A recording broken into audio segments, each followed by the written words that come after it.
हिंदू परंपरा के अंदर ये नवरात्रि के जो प्रसंग हैं ये तो देवी माँ की उपासना के लिए थे। नवरात्रि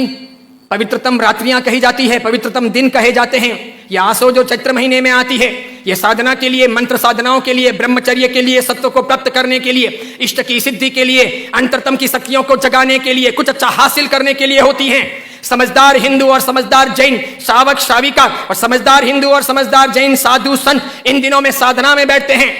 मौन रहते हैं, ब्रह्मचर्य का परिपालन करते हैं और आगे बढ़कर के शक्तियों को साधते हैं। उस जमाने में देवी माता की आरती करना, घट स्थापना करना, देवी माता को रिझाना और पुरुष एक तरफ, महिला एक तरफ, महिलाओं की जगह में, पुरुष की जगह में देवी माता को बीच में रख करके मात्र उनके हाथ से गरबे लें और इस प्रकार उनकी भक्ति करें। यह परंपरा थी नवरात्रि की।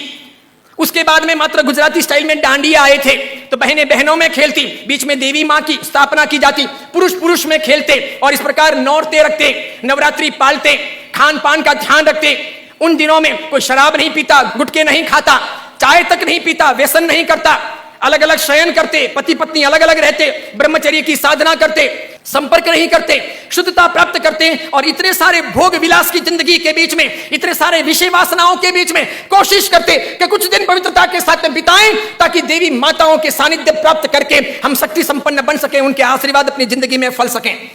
गरबे गई, फिर डिस्को आया, नाना प्रकार के धुनें आई, नाना प्रकार के गायक आए, कई कंपनियां, कई संस्थाएं इसमें कूदी, कई सारे लोगों ने धन कमाना शुरू किया, छोटे बड़े या डांडियों के अलग अलग कार्यक्रम होने लगे, सब लोग ललचाने लगे। देवी मां एक तरफ रह गई, देवी की साधना एक तरफ रह गई, नवरात्रि की पवित्रता एक तरफ रह गई, घट स्थापना एक तरफ रह गई, गरबे लेने का भाव एक तरफ रह गया, आरती और देवी मां को रिझाना, मातृ शक्तियों को प्रेरित करना, यह सब एक तरफ रह गया। आज डांडिये खेलने वालों में से किसको पता है कि साधना क्या है, ब्रह्मचर्य क्या है, ये क्यों है नवरात्रि, इसका हेतु क्या था, इसका रीजन क्या था, ये क्यों खेलनी चाहिए या नहीं खेलनी चाहिए, तो क्यों नहीं खेलनी चाहिए। मेरा ही नहीं, भारत के कई सारे अखबारों का, कई सारे समाजविदों का, कई सारी अन्य सामाजिक संस्थाओं का ये सर्वे वर्षों से रहा है, समय समय पर किया जाता रहा है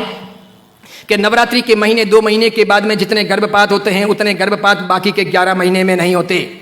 तो ये व्यभिचार नहीं है तो क्या है, ये दुराचार नहीं है तो क्या है, ये जीवन की भ्रष्टता नहीं है तो क्या है। इस बात पर मैं कुछ वर्षों पहले बोला था, अभी किसी ने वो वीडियो वायरल कर दिया और उस वीडियो को लेकर के अखबार ने लिखा। मैंने कहा जो सच है वो सच है कि हम अपनी साधनाओं को बचाएं, बेच ना दें। हिंदू धर्म की परंपरा हो कि जैन धर्म की परंपरा हो, कोई भी उत्सव महोत्सव हो, मैंने समय समय पर यह भी कहा था गणपति अगर हिंदू धर्म के देवता हैं और गणपति के महोत्सव अगर मनाए जाते हैं या उनका आराधन अगर किया जाता है तो उसमें कहीं जुआ नहीं खेलना चाहिए, शराब नहीं पीनी चाहिए, गणपति के नाम पर तमाशे नहीं करने चाहिए, लड़कियों के साथ में नाच गान नहीं होने चाहिए, गणपति लड़कियों को छेड़ने के लिए महोत्सव के तौर पर नहीं आ रहे, लड़कियां अपनी जगह पर हों, पुरुष अपनी जगह पर हों, वहां शराब नहीं पी जानी चाहिए, उनके पैसों का प्रपंच नहीं होना चाहिए, गणपति को सेलेबल नहीं बनाया जाना चाहिए। हिंदू धर्म अगर इन चीजों को नहीं संभालता है तो धीरे धीरे भारतीय संस्कृति का विनाश होगा।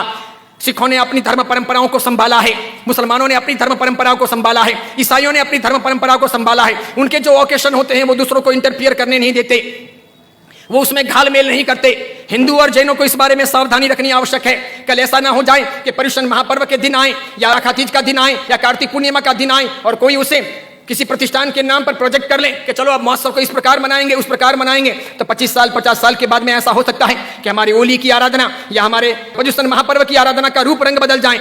जैसे मैंने नहीं कहा था कि मात्र संगीतकारों को बुला करके हम 9 दिन की भक्ति रख लें, सुबह भी भक्ति, रात को भी भक्ति, ठीक है, और इस प्रकार पर्युषण आगे बढ़ जाए और अच्छी खासी संख्या के अंदर वे आधुनिक संगीतकार आधुनिक धुनों पर बहुत गाएं और नौजवान लड़के लड़कियों को मजा आ जाए, सब वहीं पर जाएं। तो 10 साल 15 साल तक अगर ऐसा चले तो आज एक ने किया, कल दूसरा करेगा, परसों तीसरा करेगा, अब चौथा करेगा, धीरे धीरे साधुओं के व्याख्यान में कोई नहीं जाएगा,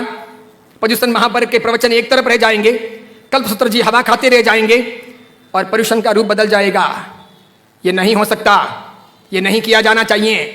मैं इसलिए कह रहा हूं कि मेरी जिंदगी तो बहुत छोटी है, मैं तो कल दुनिया से चला जाऊंगा, लेकिन भगवान के शासन की परंपराएं नहीं मरनी चाहिए, हमें उन्हें जिलानी होगी। हमारे बच्चों को ये पता नहीं, उनको तो क्या है, नाचना गाना कूदना घूमना फिरना अच्छा लगता है, उन्हें सामाजिक प्रतिक्रमण ना अच्छे लगे,